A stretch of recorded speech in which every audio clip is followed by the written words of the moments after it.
Hi, how are you all? இன்றைக்கி ஒரு weekend mini vlogல பார்க்கலாம். அன்றைக்கி வந்து சாட்டர்டே மார்னிங் நாங்கள் வந்து ஆஸ்திரேலியன் பொட்டானிக் கார்டன் போயிருந்தோம். இது வந்து மவுண்ட் ஆனன்கிற ஒரு பிளேஸில் லொக்கேட் ஆகிருக்கு. சிட்னிலேருந்து 45 to 50 மினிட்ஸில் நம்ம இந்த பிளேஸ்க்கு போயிடலாம். செப்டம்பர் டு அக்டோபர் தான் இங்கே வந்து சீசன். இந்த டைமில் தான் ஃப்ளவர்ஸ் வந்து நல்லா ப்ளூம் ஆகி இங்கே வந்து வரும். ஸோ நிறைய கலர்ஃபுல்லான ஃப்ளவர்ஸ் நம்மளால் இங்கே பார்க்க முடியுது இந்த பீரியட் ஆஃப் டைமில். என் கூட சேர்ந்து நீங்களும் இந்த கார்டனை சுற்றி பாருங்கள். இப்போ நம்ம இந்த கார்டன் கிட்டே வந்துட்டோம். காரை பார்க் பண்ணிவிட்டு நம்ம கார்டனுக்குள்ளே போகலாம். இப்போது நம்ம இந்த கார்டனுக்குள்ளே போக போகிறோம். ஃபர்ஸ்ட்டு என்ட்ரன்ஸ்லேயே வந்து நம்மளுக்கு lot of pink and yellow flowers வந்து நம்மளால் பார்க்க முடியுது. ரொம்பவே அழகாக இருந்துச்சு. லாட் ஆஃப் பீப்புள் வந்து செல்ஃபி அண்ட் ஃபோட்டோஸ் எடுத்துகிட்டு இருந்தாங்க. நாங்களும் செல்ஃபி எடுத்துக்கிட்டோம் இந்த ஃப்ளவர்ஸ் கிட்ட நின்று. இந்த பிளேஸில் பார்த்தீங்கன்னா 4000 species of Australian botanic plants இருக்குது. ஸ்பெஷல் அக்கேஷன்ஸை தவிர்த்து மற்ற எல்லா டைம்லேயுமே இங்கே வந்து டிக்கெட்ஸ் ஃப்ரீ தான். ஸோ யாருனாலும் எப்போனாலும் இங்கே வந்து என்ஜாய் பண்ணலாம்.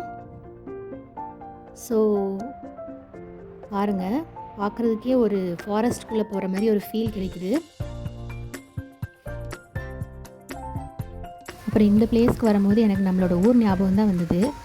நம்ம ஊரில் அந்த கேரளா சைட்லாம் இருக்கும் தெரியுமா, அந்த மாதிரி ஒரு ஃபீல் இருந்தது. தண்ணி போகிறது, அப்புறம் பிளான்ட்ஸு, அது பார்க்குறதுக்கு அருவி மாதிரி கொட்டுறது தண்ணி, இது வந்து ரொம்ப மனசுக்கு ரிலாக்ஸாக இருந்தது. எப்போவுமே வந்து நம்ம ஒர்க்கிங்கில் இருக்கோம். ஸோ இந்த மாதிரி நம்ம ரிலாக்ஸாக நம்ம ஸ்பாட்டுக்கு இந்த மாதிரி ஸ்பாட்டுக்கு வரும்போது நம்மளோட மைண்ட் வந்து ரிலாக்ஸ் ஆகுது. அப்புறம் இந்த கிராஸ்லேண்ட் பார்த்திங்கன்னா கிட்ஸ்க்கு வந்து ஓடி விளையாடுறதுக்கு ரொம்பவே நல்லா இருந்தது. அப்புறமா அப்படியே இறங்கி வந்தோம். இறங்கி வரும்போது நான் பிங்க் ஃப்ளவர் பார்த்தேன். அந்த பிங்க் ஃப்ளவர் வந்து ரொம்பவே நல்லா இருந்தது.